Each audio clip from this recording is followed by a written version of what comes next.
हाय viewers. हाय दोस्तों।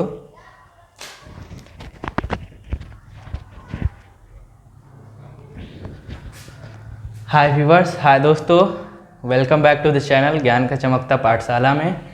आज मैं आप सभी के सामने प्रस्तुत हूँ अपने पिछले वीडियो को आगे बढ़ाते हुए मानसिक विकास टॉपिक को लेकर। पिछले वीडियो में मैंने बात की थी कि शारीरिक विकास के चरण क्या होते हैं, शारीरिक वृद्धि जो होती है वो कैसे होती है। उसके बाद से मैं बात कर रहा हूँ आज मानसिक विकास।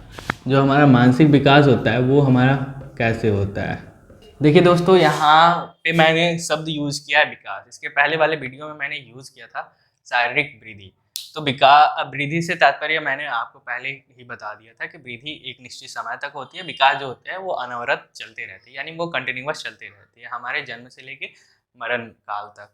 तो फिर क्या चीज़ें हैं यहाँ पे कि मानसिक जो विकास है उसके कहने का तात्पर्य है कि इसमें क्या होता है, हमारा जो बौद्धिक विकास है, सोचने समझने की जो शक्ति है उसका कैसे विकास होता है, या उसके आधार पे हम कैसे चीज़ों को समझते हैं, समस्या हमारे सामने जो समस्याएं आती हैं उनका समाधान करते हैं, हमारे सामने जो फिर आपके गहरी परिस्थितियाँ जो निर्माण होती हैं, या हमारे सामने जो चीज़ें हमें जो दिखती हैं, फिर उसमें हम क्या करते हैं कि विभेदीकरण करके सामान्यकरण करते हैं, यानी डिस्क्रिमिनेट करके फिर उसका एक जनरलाइज्ड फॉर्म जो करते हैं, उससे हमारा जो होता है कि वो भी एक मानसिक विकास का पहलू में आ जाएगा। फिर जो होता है हमारा भाषा विकास होता है, भाषा विकास भी मानसिक विकास में आ जाएगा। तो इसको हम एक फ्लो चार्ट के माध्यम से बताते हैं कि मानसिक विकास में कैसे एक चीज़ें एक दूसरे से जुड़ी रहती हैं। तो इसको आप एक सर्कल डायग्राम के फ्लो चार्ट से समझ सकते हैं। जो मानसिक विकास ऐसे हो गया, तो फिर इसमें जो होता है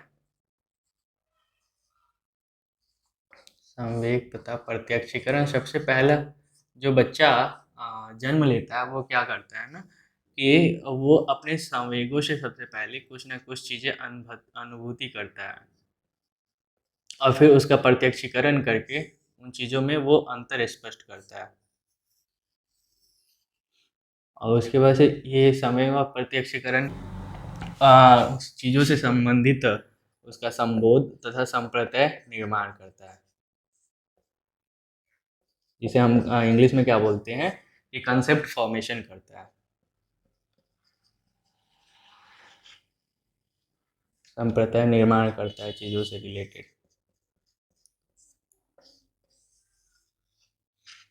फिर उसके बाद से वो बच्चा जब और बड़ा होते जाता है, तो फिर धीरे धीरे ये सब चीज़ें उनके साथ चलते जाती है, और बच्चे में क्या होता है कि भाषा का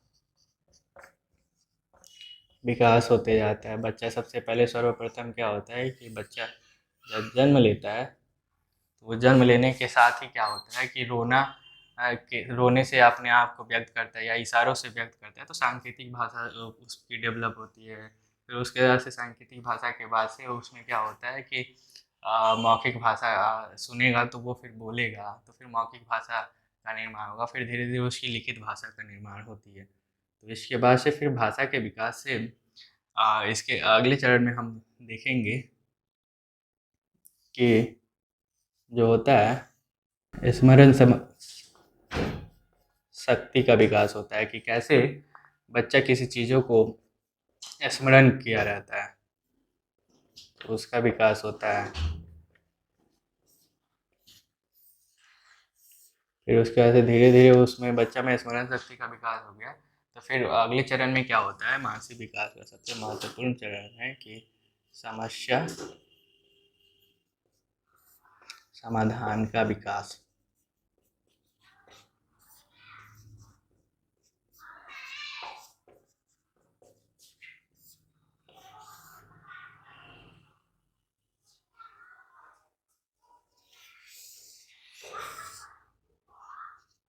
ये चीज़ें एक फ्लो सर्कल में चलते रहती हैं। मतलब ये जो है मानसिक विकास, वो ऐसे मतलब है कि ये एक साथ एक दूसरे से कोरिलेटेड है। मतलब सारी चीज़ें एक दूसरे से संबंधित है मानसिक विकास के पहलू। जब बच्चे का या मनुष्य का या इंसान का जब ये जो हमने लिखा है 5 चीज़, 5 मुख्य बिंदु, इनका उस पे पूर्ण तरीके से कंट्रोल हो जाता है और वो चीज़ों को समझने लगता है, तो उसके पश्चात क्या कहा जाता है कि बच्चे की मानसिक विकास वो पूर्ण हो गई है। जब बच्चा नवजात रहता है तो उसमें ये चीज़ें बिल्कुल अच्छे तरीके से स्पष्ट नहीं देखती, लेकिन जब वो वृद्ध रहता है तो उसके क्या होते हैं, संवेग अच्छे रहते हैं, संबोध एवं संप्रदाय के निर्माण अच्छा होता है, भाषा विकास पूर्ण हो चुका रहता है, स्मरण शक्ति का होता है और समस्या समाधान भी उसमें आ जाते हैं। तो इस तरीके से हम कहते हैं कि जो हमारा मानसिक विकास होता है वो पूर्ण तरीके से पूरे हो जाता है। फिर इसको हम एक ग्राफ के माध्यम से समझ सकते हैं कि जो मानसिक विकास होता है किस आयु वर्ग तक के बच्चों, किस आयु वर्ग में सबसे ज़्यादा ही होता है। तो फिर नवजात ले लिए, फिर उसके बाद से बाल्य, बालक, फिर किशोर, फिर वयस्क,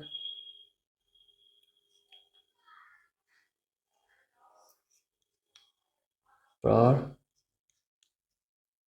और वृद्ध। तो नवजात में धीरे धीरे क्या होता है, ये चीज़ें ऐसे धीरे धीरे डेवलप करती हैं और फिर किशोर तक आते आते और डेवलप करती है और वयस्क तक आके मानसिक विकास पूरा हो जाता है और प्रौढ़ तक ये रहता है। फिर उसके ऐसे जो ग्राफ होते हैं हल्का हल्का डिक्लाइन करने लगता है, जो स्मरण शक्ति है होती है वो कम हो जाती है। तो इसके आधार पे हम समझ सकते हैं मानसिक विकास के अलग पहलू।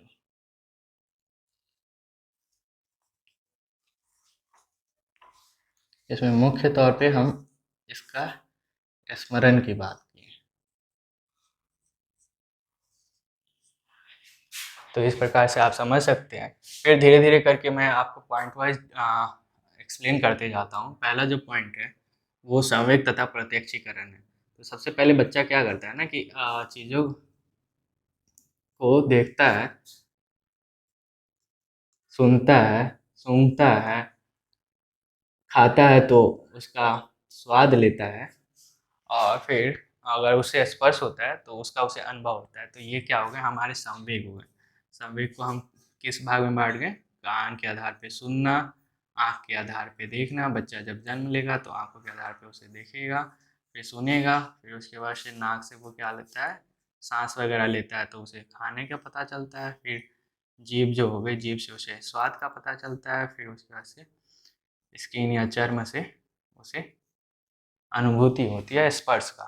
तो धीरे धीरे वो बच्चा क्या होता है, उसके संवेग का विकास होता है और उसके बाद से वो बच्चा क्या करेगा, चीज़ों में प्रत्यक्षीकरण करेगा यानी परसेप्शन। अगर वो संवेग के विकास के कहने का तात्पर्य यह था कि जब उसके संवेगों के द्वारा जो अलग अलग 5 हमारे सेंस ऑर्गन्स हैं उनके द्वारा वो ज्ञान की अनुभूति करता है तो वो हमारे संवेग विकास हो गया। और धीरे धीरे जब वो स्पष्ट संवेगों से स्पष्ट करके चीज़ों को विभेद करना स्टार्ट कर देता है यानी उनमें अलग अलग समझने लगता है, तो वो उसका प्रत्यक्षीकरण होते हैं। ये शुरू के प्रक्रिया में होता है और ये धीरे धीरे बच्चे के बाल्य अवस्था से लेकर किशोरावस्था तक पूर्ण रूपेण हो जाता है। फिर उसके बाद हम पढ़ेंगे यहाँ पे दूसरा पॉइंट जो है हमारा संबोध तथा संप्रत्यय निर्माण।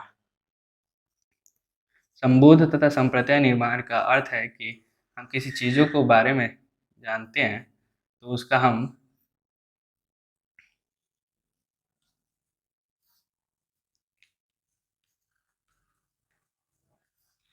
किसी चीज़ के बारे में जानते हैं तो हम उसका कैसे कॉन्सेप्ट फॉर्मेशन करते हैं। कॉन्सेप्ट फॉर्मेशन कहने का बात ये आया कि हम कोई भी चीज़ देखते हैं, जैसे मोबाइल है तो मोबाइल भी अलग अलग है, तो उसके अलग स्तर पे हमारा विकास कैसे होता है कि सबसे पहले हमारा विकास क्या आता है कि हम उसके में डिस्क्रिमिनेशन करते हैं यानी विभेद करते हैं। जो अलग अलग चीज़ें हैं वो कैसे हैं, बच्चा जब जन्म लेता है तो वो रंगों में विभेद करता है, फिर वो खाने के स्वाद में विभेद करता है, डिस्क्रिमिनेट करता है। फिर उसके बाद से वो डिस्क्रिमिनेट करने लगेगा तो फिर उसे पता चलेगा पता चलने लगेगा कि कौन सी चीज़ क्या है, तो उसके बाद से वो क्या करेगा कि उसका सामान्यकरण करने लगेगा, जिसे हम इंग्लिश में जनरलाइजेशन कहते हैं, यानी वो उसका सामान्यकरण करने लगेगा। करण,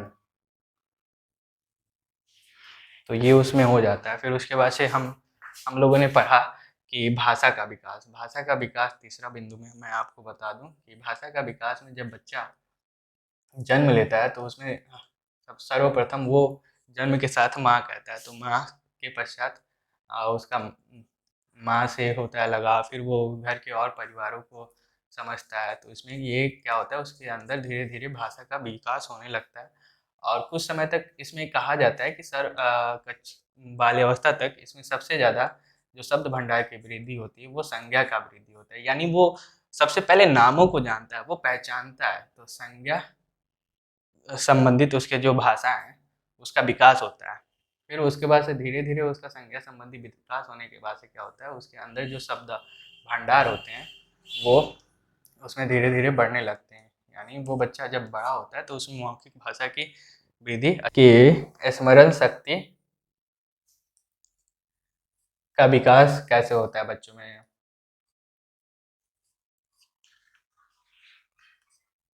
स्मरण शक्ति का विकास।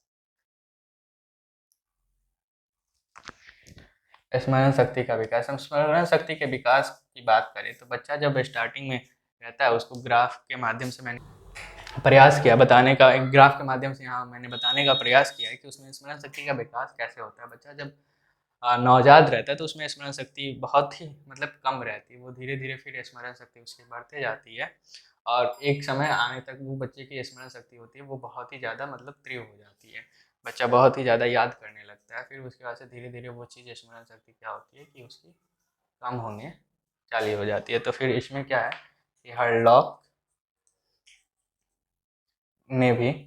और स्क्वार्ट्ज ने हर्लॉक और स्क्वार्ट्ज ने भी बताया है कि बच्चे का जो 6 महीने तक होता है वो एकदम न्यून होता है और उसके बाद से वो फिर धीरे धीरे उसमें जो स्मरण शक्ति का होता है वो विकास होने लगता है और फिर उसके बाद से वृद्ध तक क्या होता है कि वो स्मरण शक्ति होती है वो धीरे धीरे कम होने लगती है।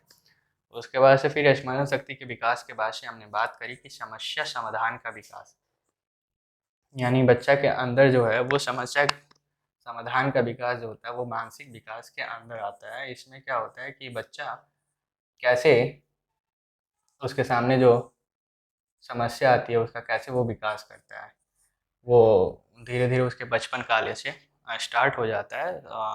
तो उसके तत्पश्चात फिर क्या होता है कि उसके सामने जो जो समस्याएं आती रहती हैं उसको वो समाधान करने लगता है। जैसे वो मूर्त क्रियाओं से कैसे समाधान करेगा, अमूर्त संक्रियाओं से कैसे समाधान करेगा, इसको हम जीन पियाजेट की थ्योरी में भी जो अगला नेक्स्ट वीडियो हमारा होगा उसमें समझेंगे। उसमें कैसे बच्चा जो है अपने समस्या को समाधान किशोर अवस्था तक करने लगता है। होता कैसे, तो इसमें सबसे पहले क्या है, सोचना आएगा कि सोच रहा है कोई चीज़ों के बारे में, कोई हमारा जो कॉन्सेप्ट है या कोई हमारी जो स्थिति है उसके बारे में सोचते हैं, उसके बारे में विचार करते हैं। फिर उसके बारे में हम विचार करने के पश्चात उसके जो समाधान हैं उनको तर्क के आधार पे हम कैसे उसका सकारात्मक समाधान होगा और कैसे नकारात्मक समाधान होगा, उन चीज़ों को समझते हैं। तो इसके आधार पे हमने समझा कि मानसिक विकास जो है वो सर्वप्रथम हमारे संवेग तथा प्रत्यक्षीकरण से स्टार्ट होकर फिर संबोध तथा संप्रदाय निर्माण होता है, भाषा विकास होगा, फिर उसके बाद से स्मरण शक्ति का विकास और समस्या समाधान का विकास। यानी ये जो हमारे 5 बिंदु हैं, इनका अगर पूर्ण तरीके से अगर एक बालक में विकास हो जाता है तो वो हमारा क्या कहलाएगा कि उसका पूर्ण रूपेण मानसिक विकास हो चुका है। तो इसके नेक्स्ट वीडियो में हम बात करेंगे हमारे जो शिक्षाविद हैं जीन पियाजेट ने, उन्होंने बच्चे के कैसे मानसिक विकास को अलग अलग क्रम में व्यवस्थित करके बताया है। तब तक के लिए दोस्तों लाइक कर दें वीडियो को और शेयर कर दें ताकि ये वीडियो दूसरों तक भी पहुँचे।